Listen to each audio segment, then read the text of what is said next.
L'éducation, encore l'éducation, toujours l'éducation. L'éducation sera au cœur de tout et en avant de tout.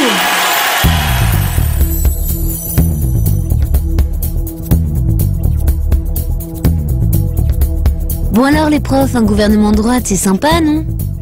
Le gouvernement actuel, on ne peut pas dire qu'ils reconnaissent le métier d'enseignant. Quand on voit le nombre de postes qui sont supprimés par M. de Robien et par le gouvernement dans son ensemble, on ne peut pas dire qu'ils le reconnaissent.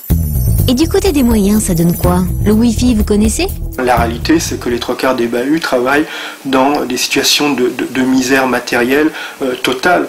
Moi, dans l'établissement où je suis actuellement, on en est encore au lecteur magnéto cassette. En 2007, on n'est pas équipé en DVD.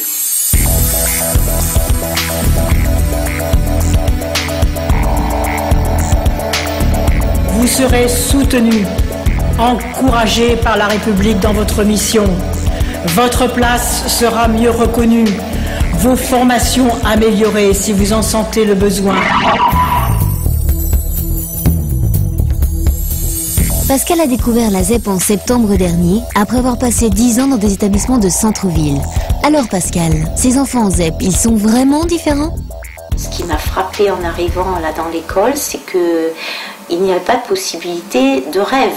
Je leur ai demandé qu'est-ce qui te fait rêver, de quoi tu rêves, et il n'y avait pas de réponse. Ça m'a beaucoup étonnée parce que à 4 ans, 5 ans, les enfants ont beaucoup d'imaginaire et l'expriment. Oui, il y a des élèves qui arrivent avec des difficultés de lecture, d'écriture et de compréhension.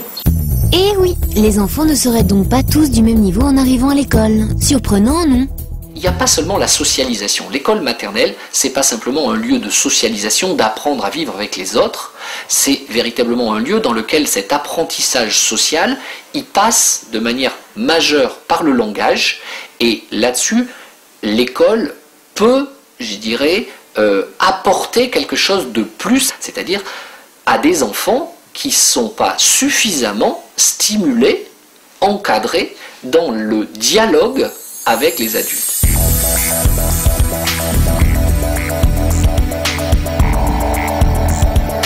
Tous les enfants en situation de handicap auront le droit de s'inscrire à l'école dès l'école maternelle.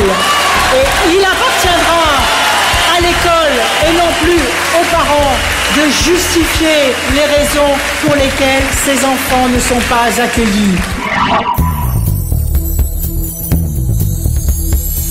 Quand on enseigne à Nanterre, un quartier populaire, on est en contact direct avec les difficultés des parents. Mais jusqu'où sont-ils prêts à aller pour que leurs enfants réussissent?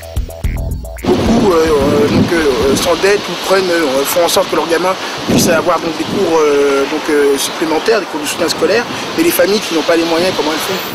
Mais n'est-ce pas justement à l'école d'organiser le soutien scolaire? Je fais personnellement 1 heure d'aide en français en 6e. C'est insuffisant. C'est évidemment insuffisant. Oui, le collège et l'école devront également assurer, en leur sein ou dans les quartiers, le soutien scolaire gratuit, sans lesquels il n'y a pas d'égalité des chances. C'est gagnant-gagnant. C'est-à-dire que le répétiteur vient se frotter un petit peu au milieu enseignant et l'enfant bénéficie d'une aide. Écoutez, que demande le peuple?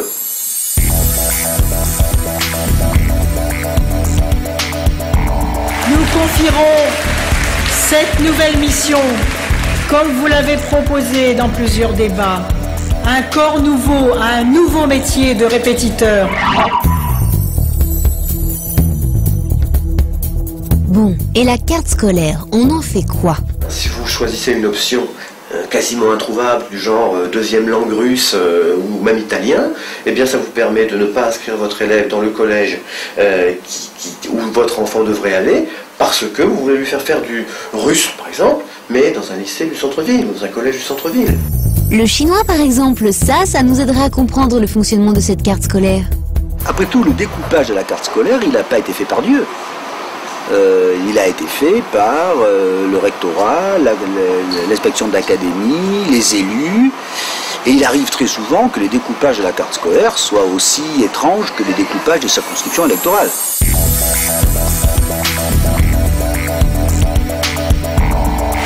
carte scolaire favorisera la mixité sociale au lieu de consolider les ghettos. Elle sera redécoupée pour que les secteurs soient plus hétérogènes et que chaque famille ait le choix entre plusieurs établissements. Lorsqu'elle dit que dans des collèges de ZEP, il y aura la possibilité d'avoir des classes d'excellence ou des classes préparatoires, ou collège ou lycée d'ailleurs, donc de permettre à ces élèves excellents, car il y a des élèves excellents en ZEP, c'est une évidence. Mais parfois, cette excellence ne peut pas être, comment dirais-je, elle est en bourgeon et elle ne fleurit pas. Hein.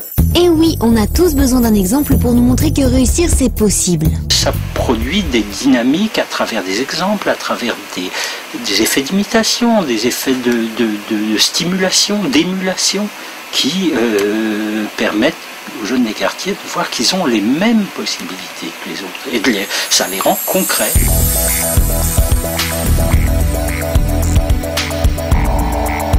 Je veux une nouvelle donne avec tous les jeunes de France.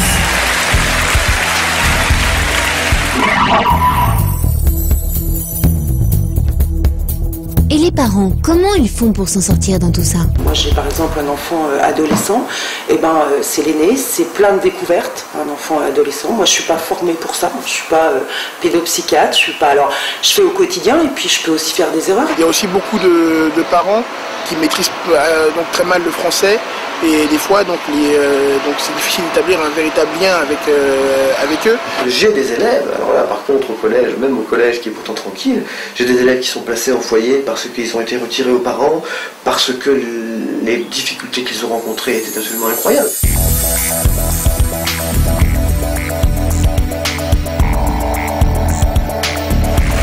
Et comme l'échec scolaire, on le sait, est aggravé par la détresse financière, sociale et éducative des familles, je créerai des emplois par an dans les quartiers, comme l'a proposé l'association Assez le Feu, et nous généraliserons les écoles de parents.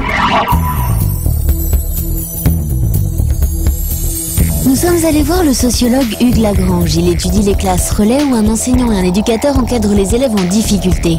Alors Hugues, est-ce que ça marche? Le fait que l'enseignant soit déchargé d'une part de la discipline, du contrôle comme ça, et qu'il puisse se reposer ou s'appuyer sur un éducateur qui a l'habitude de ces enfants-là, permet une dynamique et permet à ces enfants qui passent, ça peut être 6 semaines, 1 mois, 2 mois, 1 an dans les cas les plus longs de passage dans les classes relais, ça permet aux enfants qui y passent de rattraper, disons, le tronc commun du collège.